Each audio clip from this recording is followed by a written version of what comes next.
IVM। नमस्कार, सलाम वालेकुम, सत श्री अकाल। मेरा नाम है अभिनव त्रिवेदी। पेशे से मैं एक बिजनेस जर्नलिस्ट हूँ दोस्त, और इक्का दुक्का इकोनॉमी पॉडकास्ट के एक नए आयाम और नई नियत के साथ हम फिर हाजिर हुए हैं आपके पास, दुनिया भर के आर्थिक मुद्दों को आपकी जेब से जोड़ते हुए, दुनिया भर के विकास को आपकी जेब से जोड़ते हुए।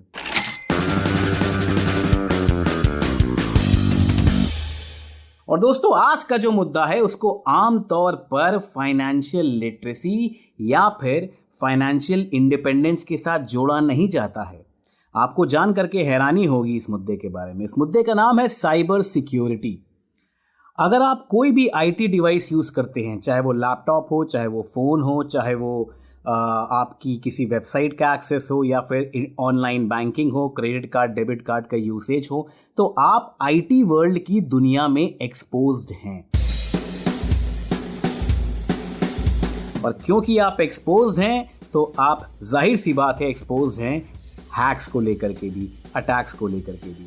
साइबर सिक्योरिटी के मामले में हिंदुस्तान की जनता का जो एवरेज नॉलेज है वो बहुत ही कम है। आज के मुद्दे पर हमारे साथ जुड़ने के लिए हैं doctor Pawan Duggal. Doctor Pawan Duggal is an advocate and supreme court of India.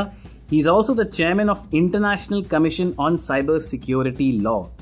Doctor Duggal को एक्नॉलेज किया जाता है दुनिया भर के टॉप 4 साइबर लॉयर्स में से एक। तो इनसे अच्छा व्यक्ति इस वक्त हमारे पास नहीं हो सकता साइबर सिक्योरिटी के थ्रेट को समझने के लिए और आप तक इस मुद्दे को अपनी जेब से जोड़ने के लिए। तो डॉक्टर दुग्गल, स्वागत है आपका आज के पॉडकास्ट पर। कैसे हैं आप?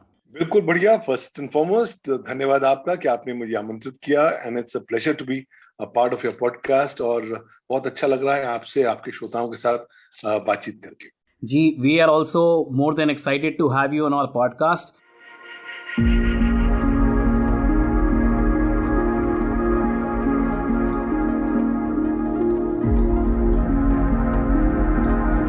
डॉक्टर दुग्गल, बहुत सारे लोग जानते नहीं हैं कि आमतौर पे अगर हैकर्स के पास आपकी इंफॉर्मेशन चली जाती है आपकी लैक ऑफ अवेयरनेस की वजह से, या फिर कोई गलत टैब को दबा करके, तो आपकी प्रोफाइलिंग हो सकती है। दुनिया भर के साइबर अटैक्स का इतिहास रहा है कि आपका डेटा जब किसी गलत हाथों में पड़ जाता है तो वो ना सिर्फ आपके फाइनेंशियल डिटेल्स का एक्सेस कर सकते हैं, बल्कि आपके बायोमेट्रिक स्कैन से लेकर के आपकी शक्ल की भी मॉर्फिंग कर सकते हैं। दुनिया भर में कई ऐसे साइबर अटैक्स हुए हैं जहां पे लोग विचलित हो गए हैं, अपनी शक्ल कहीं और देख करके, अपने फाइनेंशियल डिटेल्स कहीं और देख करके। चंद सेकंड में आपके अकाउंट से सारे पैसे गायब, और चंद सेकंड में आप कहीं से कहीं पाए गए हैं। तो डॉक्टर दुग्गल, सबसे पहले ये बताइए कि हमारे देश में इंडिविजुअल लेवल पे जो साइबर सिक्योरिटी को लेकर मिस इन्फॉर्मेशन है और जो लैक ऑफ अवेयरनेस है, उससे क्या नुकसान होता है फाइनेंशियली, ना सिर्फ देश को बल्कि इंडिविजुअल लेवल पर भी? देखिए, आज हम लोग एक नए युग में चल रहे हैं, उसे हम डेटा इकोनॉमी युग बोलते हैं, जहां पर डेटा चारों ओर हमारे यहाँ फैला हुआ है। और हम लोग भी इंसान कम और डेटा एंटिटीज ज्यादा बन गए हैं। क्यों? क्योंकि हम लोग 24 घंटे डेटा उत्पन्न करते जा रहे हैं। हम लोग न केवल ग्लोबल ऑथर्स बन गए हैं, ग्लोबल ट्रांसमीटर्स और ग्लोबल ब्रॉडकास्टर्स बन गए हैं। चाहे हमें पता हो या ना हो, लेकिन हम हर वक्त अपनी जिंदगी के अलग अलग पहलू सारे लोगों के साथ साझा करने में जुड़ चुके हैं। भूल गए हैं कि इस इकोनॉमी में ये डेटा ही एकमात्र रॉ मटेरियल है जो विभिन्न प्रकार की डेवलपमेंट्स को पावर करता है। और अगर आपने अपना डेटा बिना सोचे समझे लोगों के साथ शेयर कर दिया, तो बिल्कुल बात सुनिश्चित है कि आपका डेटा का दुरुपयोग होगा, चाहे वो स्टेट एक्टर्स करें या नॉन स्टेट एक्टर्स करें। अगर हम ऐतिहासिक पृष्ठभूमि पर देखें तो आज एक नए प्रकार का रेवोल्यूशन, एक नए प्रकार की क्रांति चल रही है। मैं इसे भारत की उल्टी की क्रांति बोलता हूं, the great Indian vomiting revolution. जब हम सब लोग वॉमिट कर रहे हैं अपने डेटा के बारे में, तो भूलते जा रहे हैं ये वो डिजिटल डस्ट है जिसका इस्तेमाल करते हुए साइबर क्रिमिनल्स हमारी साइबर सुरक्षा में सेंध लगाते हैं, हमारे डेटा को चुराते हैं, उसका दुरुपयोग करते हैं। और लाजमी सी बात है, एक बार आपका डेटा चला गया तो वो लॉन्ग टर्म और मीडियम टर्म और शॉर्ट टर्म तीनों ही टर्म्स में आपको बहुत घातक नुकसान पहुंचाता है। क्योंकि ये डेटा नॉर्मल डेटा नहीं होगा, इसमें आपका पर्सनल डेटा भी होगा, सेंसिटिव पर्सनल डेटा भी होगा। पासवर्ड भी होंगे, आपके credit card debit card numbers भी होंगे। और हम लोग तो इतने भुलक्कड़ हो गए हैं कि हर चीज याद नहीं रखना चाहते, तो हर चीज अपने मोबाइल फोन पे सेव करके रखते हैं, चाहे वो क्रेडिट कार्ड नंबर हो, चाहे वो पासवर्ड हो, या किसी प्रकार की चीज क्यों ना हो। तो कहीं ना कहीं हम लोग सोने वाली दिशा में हैं, पूरी गहरी नींद में हम सो रहे हैं, हमारे घर के चारों दरवाजे खुले हुए हैं, और कभी किसी वक्त कोई भी क्षण पे कोई भी चोर आ सकता है, हमारा डेटा चुरा सकता है। तो इसलिए कहीं ना कहीं हमको अपनी नींद से जगने की जरूरत है, और साइबर सुरक्षा को एक प्रबल महत्व देने की जरूरत है। We all have to realise कि साइबर सुरक्षा जो है आज हमारी जिंदगी का लाइफलाइन बन चुका है। अगर हम साइबर सुरक्षित अपने डेटा को, अपने डिजिटल प्रेजेंस को नहीं रखेंगे, तो लाजमी सी बात है हमारे को बहुत नुकसान होगा। ना केवल पैसे का नुकसान होगा, साथ ही साथ हमारी जो छवि है, रेपुटेशन है, वो भी इंपैक्ट हो जाएगी, और लॉन्ग टर्म लोग आपको एक दूसरे नजरिए से देखेंगे। तो हो सकता है आने वाले समय में जो बिजनेस अपॉर्चुनिटीज आ रही हैं वो भी आपके पास ना आ सके। ये पॉडकास्ट जिन लोगों तक पहुंच रहा है उनमें से 100% किसी न किसी सोशल मीडिया ऐप को यूज करते हैं, फिर चाहे वो फेसबुक हो, ट्विटर हो, लिंक्डइन हो, स्नैपचैट हो, टिकटॉक हो, या कुछ भी हो। आजकल छोटी छोटी वीडियो बनाने वाली भी एप्स आ गई हैं मार्केट में। द पॉइंट इज कि फाइनेंशियली, क्योंकि ये एक इकोनॉमी का पॉडकास्ट है तो कहीं ना कहीं हमको उसको इकोनॉमी से जोड़ना पड़ेगा। फाइनेंशियली हमारे ऑडियंसेस को एक बार हम ये समझाने की कोशिश करते हैं कि हम किस तरह का डेटा सोशल मीडिया एप्स पर छोड़ते हैं, किस तरह के डिजिटल फुटप्रिंट्स हम सोशल मीडिया पे छोड़ते हैं, और इसका क्या प्रभाव होता है फाइनेंशियली हमारी जिंदगी पर, या फिर क्या दुष्प्रभाव हो सकता है अगर ये डेटा किसी गलत हाथ में चला गया तो। जी, कुछ साल पहले एक फिल्म आई थी, हिंदी फिल्म, उसका नाम था आनंद। उसमें जो मेन किरदार होता है राजेश खन्ना, वो रास्ते पे चलते चलते एकदम जॉनी वॉकर को पकड़ता है, उसकी पीठ थपथपाता है और कहता है, साहब मेरा दोस्त बनिए, और आज से हम दोस्त बन गए। ये कहानी फिल्म में अच्छी लगती है, लेकिन हो क्या रहा है, सोशल मीडिया में हम सब लोग एक नई होड़ में जमे हुए हैं। हम चाह रहे हैं कि ज्यादा से ज्यादा हमारे फॉलोअर्स हो जाएं, ज्यादा से ज्यादा हमारे फ्रेंड्स हो जाएं, और हम कहीं ना कहीं लोगों को इंप्रेस करने की होड़ में लग गए हैं। तो उसमें होता क्या है कि हम हर लेवल पर, अलग अलग जगहों पर अपने डिजिटल पदचिन्ह, इलेक्ट्रॉनिक फुटप्रिंट्स छोड़ते जा रहे हैं। कुछ महीने पहले एक दंपत्ति है, यहाँ पर एनसीआर रीजन में है, दोनों बहुत टेक सेवी हैं। दोनों को after the third wave decide कि उन्होंने किया कि चलिए छुट्टी मनाने चलते हैं मनाली, और इसलिए उन्होंने मनाली पर जाने से पहले सोशल मीडिया के अपने तमाम सारे दोस्तों से पूछा, भाई बताइए मनाली में क्या देखना है, क्या खरीदना है, क्या कहाँ जाना है। और वो 8 दिन जो लगातार वो गए, वो लगातार अपनी डॉक्यूमेंटेशन करते रहे, अपनी यात्रा के बारे में, अपनी जर्नी के बारे में। और जब वो वापस लौटे 8 दिनों के बाद, तो उन्होंने देखा कि उनका घर के ताले टूटे हुए हैं, पूरे घर का सफाया हो चुका है, और एक पैसा भी चोर नहीं छोड़ के जा चुके हैं। क्योंकि चोर भी और साइबर क्रिमिनल्स भी आपको सोशल मीडिया पर वॉच कर रहे हैं, इसलिए उन्हें पता है कि आप जो जो चीजें बोल रहे हैं उसके अनुसार वो आपको टारगेट कर रहे हैं। तो आज होता क्या है कि हम लोग शेखी मारते हैं कि मैंने फला ऑर्डर कर दिया, मैंने इतने बिटकॉइंस में पैसे जमा कर दिए, या मैंने इन्वेस्ट कर दिया। भूल जाते हैं कि ये कहीं ना कहीं साइबर क्रिमिनल्स भी आपको वॉच कर रहे हैं, और उसका इस्तेमाल किया जा सकता है आपको टारगेट करने के लिए। बहुत बार हम लोग गलत शिक्षियां भी मारते हैं कि हम वो चीजें अपने बोल जाते हैं जो शायद हमने कभी करी नहीं है, या झूठ बोल रखी हो, लेकिन लोगों को इंप्रेस करने का एक तरीका हो, वहां पर उस तरह की जानकारी का भी इस्तेमाल किया जाता है। बहुत सारे आज जो साइबर क्रिमिनल्स है ना, आपको सोशल मीडिया पे आपके डेटा के माध्यम से आपकी इकोनॉमिक प्रोफाइलिंग बनाते हैं। तो आपका जो इकोनॉमिक प्रोफाइल कैसे बनता है, आपकी पोस्टिंग के माध्यम से ये डिटरमिन किया जाता है कि आप किस तरह की आप गाड़ी खरीद रहे हैं, कौन से कपड़े पहन रहे हैं, कौन सी डिवाइसेस, कौन सी वेरेबल टेक्नोलॉजीज इस्तेमाल कर रहे हैं। तो उससे एक बार पता लग जाता है कि इस आदमी के पास जेब में पैसा है, तो उसको टारगेट किया जा सकता है। फिर टारगेट किया जाता है कि चलिए आप कहाँ ज्यादा ट्रांजैक्शंस करते हैं। बहुत बार आप बोलते हैं जी मैंने स्विगी पे जाकर ये ट्रांजैक्शन करी, मैंने जोमेटो पे ये कर दी, मैंने अमेजोन पे ये कर दी। तो आप कहीं ना कहीं जाने अनजाने में अपने सुराग छोड़ते जा रहे हैं। तो एक बार ये जो प्रोफाइलिंग हो जाती है और वो बन जाती है साइबर क्रिमिनल द्वारा, तो आपको इकोनॉमिकली टारगेट करना बहुत आसान होता है। देखिए वो जमाना चला गया जहां साइबर क्रिमिनल्स अपनी टेक्नोलॉजिकल सुपीरियोरिटी के माध्यम से साइबर क्राइम किया करते थे। आज किसी के पास समय नहीं है, हर आदमी को ज्यादा से ज्यादा पैसा चाहिए। कोविड-19 में लोगों की नौकरियां गई, तो साइबर क्राइम एक नया अवतार बन के आया है कि चलिए साहब इससे हम नए पैसे भी कमाएंगे, नई समृद्धि भी उपलब्ध करेंगे।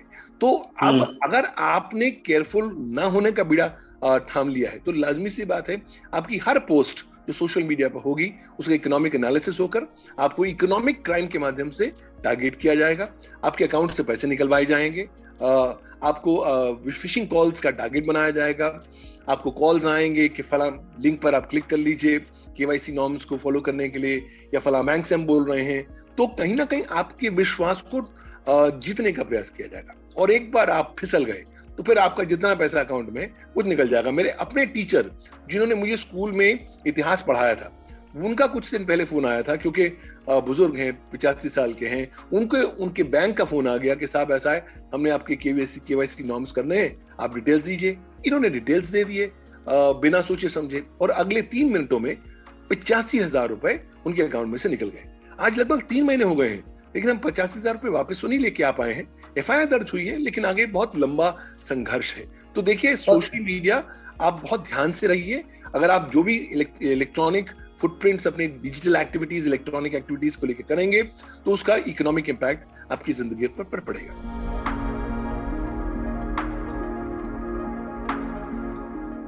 एकदम सही कॉन्टेक्स्ट है डुग्गल साहब। आई मीन आजकल सोशल मीडिया की जो कंपनीज हैं वो ना सिर्फ आपके बेडरूम में बल्कि आपके शरीर में भी घुसना चाहती हैं। वो आपको एनकरेज करती हैं कि आपने कुछ अगर नया खाना कहीं मंगाया है तो आप चेक इन करें, आप कहीं जा रहे हैं तो ना सिर्फ लोकेशन, उस जगह का नाम भी चेक इन करें, आपने कुछ नया खरीदा है तो उसको सोशल मीडिया पे अपडेट करें, क्योंकि 100 लोगों को इम्प्रेस करना है। आई मीन आजकल की जो जनरेशन है वो फोमो जनरेशन है, सबको फियर ऑफ मिसिंग आउट है।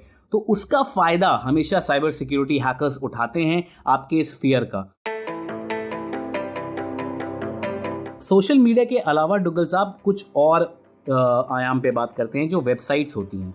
फॉर एग्जांपल कुछ अनसेफ वेबसाइट्स होती हैं, कुछ पोर्नोग्राफिक वेबसाइट्स होती हैं, या फिर कोई एक ऐसी वेबसाइट होती है जहाँ पे वो मेंशन होता है that they are not using a safe server.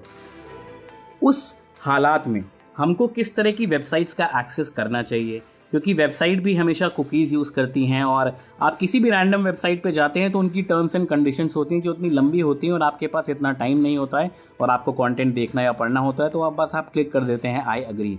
तो वेबसाइट सर्फिंग, वेबसाइट चेकिंग, फिर चाहे वो पोर्नोग्राफी हो या फिर नॉर्मल वेबसाइट्स हों, किसी कंपनी की, ई कॉमर्स की, एजुकेशन की कोई वीडियो हो जो आपको व्हाट्सएप पे भेजा गया हो, तो आपको किस तरह के प्रिकॉशन बरतने चाहिए ताकि आपका फाइनेंशियल लॉस आपकी वेबसाइट एक्सेस से ना जुड़े? देखिए, हम वेबसाइट्स को फॉर ग्रांटेड मान लेते हैं, तो कहीं ना कहीं अपने जो दिमाग में डिफॉल्ट है उसको बदलना पड़ेगा। हमारे यहाँ कहीं ना कहीं आज जरूरत होगी कि हम डिस्ट्रस्ट और मिसट्रस्ट की फीलिंग को जागृत करें। होता है क्या, हम कहते हैं चलिए वेबसाइट ही तो जा रहे हैं, क्या फर्क पड़ता है, इन्फॉर्मेशन ही तो देख रहे हैं, क्या फर्क पड़ रहा है। दूसरी बात, अगर आपने कोई भी वेबसाइट पर जाकर ट्रांजैक्शन करनी है तो एक गांठ मार लीजिए एक रूल को लेकर कि बॉस, हमें केवल सिक्योर वेबसाइट पर ट्रांजैक्शन करनी है, अनसिक्योर वेबसाइट पर ट्रांजैक्शन करनी ही नहीं है। तीसरी बात, आपने पोर्नोग्राफी की बात करी। देखिए, हर वेबसाइट आज आपकी डेटा एकत्रित करती है कुकीज के माध्यम से, ताकि आपको आइडेंटिफाई कर सके और अपनी सर्विसेज को कस्टमाइज कर सके। तो ऐसा नहीं है कि आप पोर्नोग्राफी वेबसाइट पे नहीं जा सकते, जाएं, लेकिन अगर आप जाना भी चाहते हैं तो अच्छा है कि आप वर्चुअल प्राइवेट नेटवर्क्स का इस्तेमाल करें। VPN एक नई टेक्नोलॉजी है जिसके माध्यम से आप अपने इलेक्ट्रॉनिक पद्धतियों को मिटाते चलते हैं। तो बहुत सारे लोग आजकल एनोनिमाइजर्स, VPN नेटवर्क्स का इस्तेमाल करते हैं, वो आप कर सकते हैं। कोशिश करनी चाहिए कि कम से कम जानकारी आपको वेबसाइट से देनी चाहिए। अक्सर आप वेबसाइट पर जाते हैं और आपको अनाप तरह की जानकारी मांगी जाती है जिसका ताल्लुक आपकी मेन ट्रांजैक्शन के साथ नहीं है। सिमिलरली आज हम क्योंकि इतने रिलायंट हो गए हैं मोबाइल डिवाइसेस और मोबाइल एप्लीकेशंस को लेकर, हम अंधाधुंध मोबाइल एप्लीकेशंस डाउनलोड करते हैं अपने मोबाइल फोन पे, और जो प्रकार की परमिशन हमसे मांगी जाती है हम दे देते हैं, बिना सोचे समझे, बिना पढ़े हुए। क्यों? क्योंकि हमें फियर है, फियर ऑफ लूजिंग आउट, कि शायद मैंने अगर ये परमिशन ना दी तो शायद इस वेबसाइट की सेवाओं से मैं वंचित हो जाऊंगा। आई थिंक इस फियर को हमें बिल्कुल दरवाजे से बाहर फेंक देना चाहिए कि केवल उसी वेबसाइट पर आपने जाना है जिसके बारे में आपने पहले तफ्तीश कर रखी है, ऑनलाइन सर्च रिजल्ट्स के माध्यम से देख रखा है कि लोग क्या कहते हैं। क्योंकि कस्टमर रिव्यू, ये कंज्यूमर रिव्यू एक बहुत इंपॉर्टेंट टूल हो जाता है जो आपको बताता है कि साहब ये तो चोर वेबसाइट है, यहाँ जाना है मत, यहाँ ये गड़बड़ होती है, यहाँ वो गड़बड़ होती है। तो पहले आपको आगाह कर रहे हैं, तो आगाह एक बार आपको किया जा रहा है तो आगाह होने की जिम्मेवारी भी आपकी अपनी हो जाती है। दूसरी बात, it's always a good idea कि आप किसी भी वेबसाइट को इस्तेमाल करने से पहले उसकी टर्म्स एंड कंडीशंस पढ़ लें, ताकि आपको क्लैरिटी हो जाए कि ये हमारा डेटा किस तरीके से इस्तेमाल करने लगी हैं। बहुत सारी वेबसाइट्स पर आपको प्राइवेसी पॉलिसी मिलती है, उस पर भी हो सके तो नजर मार डाल लें। अगर आपको क्लैरिटी होना चाहती है कि आपकी प्राइवेसी का किस तरीके से हनन हो रहा है। बट प्रिजम्पशन मान के चलिए, आज अगर आपको world class information websites free दे रही हैं तो आप प्रोडक्ट बन चुके हैं, और ये वेबसाइट आप में इंटरेस्टेड हैं, आपके डेटा में इंटरेस्टेड हैं। इसलिए किसी ना किसी डायरेक्ट या इनडायरेक्ट तरीके से आपका डेटा वो एकत्रित करेंगे, उसको मोनेटाइज करेंगे, आपको टारगेट करेंगे थ्रू टारगेटिंग एडवर्टाइजिंग, और उसके माध्यम से पैसे कमाएंगे। तो जितनी जल्दी हम इनके सही स्वरूप को देख लें उतना अच्छा रहेगा, और जितने आप अपने आप को बचा के चलें जब आप वेबसाइट पर अपने ट्रांजैक्शन करें, उतना आपके लिए बेनिफिशियल रहेगा। साइबर क्राइम हमें पूरी तरह से आकर कॉन्कर करेगा। इस बात को याद रखिए दोस्त। सोशल मीडिया और वेबसाइट एक्सेस, किसी भी तरह का वेबसाइट एक्सेस जो कि भारत के संविधान आपको इजाज़त देता है, भारत का कानून आपको इजाज़त देता है, आप एक्सेस खुली तरीके से कर सकते हैं। पर आपको ये ध्यान रखना है कि जो डिजिटल फुटप्रिंट आप छोड़ रहे हैं, या फिर जितना ज़्यादा डेटा आप अपने कन्वीनियंस को रखते हुए ऑनलाइन छोड़ देते हैं, फिर चाहे वो आपका अपडेट्स हो, आपकी हिस्ट्री हो, आप किस तरह का खाना आप खाते हैं, क्या ओढ़ते हैं, क्या पहनते हैं, कहाँ जाते हैं, क्या करते हैं, हर कुछ सोशल मीडिया पे डालने की ज़रूरत नहीं है। अपनी प्राइवेसी का ख्याल रखें, क्योंकि अगर आप अपनी प्राइवेसी को ऑनलाइन खुला छोड़ देंगे तो उसका इस्तेमाल आपके खिलाफ किया जा सकता है, जैसा कि हमने आज के पॉडकास्ट में जाना। और इसका एक बहुत बड़ा आयाम होता है फाइनेंशियल लॉस। फाइनेंशियल लॉस ना सिर्फ आपके अकाउंट का, साइकोलॉजिकली भी ये आपका मनोबल काफ़ी गिरा सकता है। अगर आपको ये पॉडकास्ट पसंद आया हो, प्लीज़ अपने दोस्तों तक पहुंचाएं, हमें लाइक करें, शेयर करें, सब्सक्राइब करें, रेट ज़रूर करें। अगले एपिसोड में हम इकोनॉमी के नए आयाम को जोड़ेंगे आपकी जेब से। तब तक के लिए नमस्कार, टेक केयर, शब बखैर।